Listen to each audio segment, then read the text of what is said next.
విశాఖలో అంబేద్కర్ జయంతి సందర్భంగా Republican Party of India రాష్ట్ర అధ్యక్షులు వరప్రసాదరావు డాబా గార్డెన్స్లో ఉన్న అంబేద్కర్ విగ్రహానికి పూలమాల వేశారు. మరిన్ని విషయాలు మీడియాతో మాట్లాడారు. Pitta Varaprasadarao, Republican Party of India, Ambedkar స్థాపించిన పార్టీకి నేను రాష్ట్ర అధ్యక్షుడిగా పనిచేస్తా ఉన్నాను.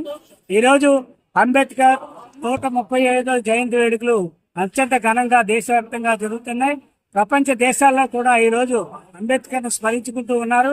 ఈ సందర్భంగా ఇక్కడ విశాఖపట్నంలో జరిగే కార్యక్రమంలో మా పార్టీ క్యాడర్ అంతా ఇక్కడ కలిసి అంబేద్కర్కి ఘనమైన నివాళులు అర్పించడం జరిగింది. ఈరోజు భారత రాజ్యాంగం చాలా ప్రమాదంలో పడింది. ఈ భారత రాజ్యాంగాన్ని మార్చడానికి, అట్రాసిటీ చట్టాన్ని నిర్వీర్యం చేయడానికి అనేకమైన కుట్రలు జరుగుతూ ఉన్నాయి. దీన్ని అందరూ సమర్థంగా ఎదుర్కోవడంతో పాటు భారత రాజ్యాంగాన్ని రక్షించుకోవడం, అట్రాసిటీ చట్టాన్ని మరింత పటిష్టంగా అమలు చేయడం, అక్కడైతే క్రైస్తవులుగా మారినటువంటి దళితులు వాళ్ళందరూ కూడా చాలా ఇబ్బందులు పాలవుతారు.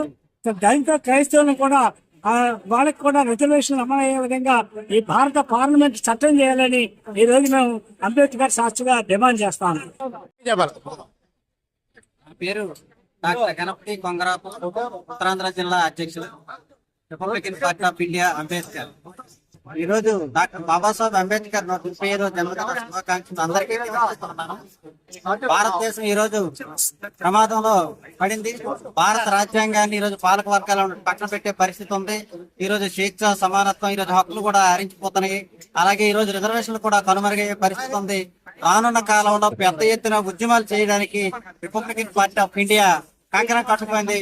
దానిలో భాగంగా ఈ రోజు విశాఖపట్నంలో కూడా రాష్ట్ర కమిటీ లైబ్రరీలు కూడా నిర్వహించడం జరుగుతుంది. రానున్న కాలంలో పోరాటాలకి సంసిద్ధం కావాలని అందరికీ పిలుపునిస్తున్నారు.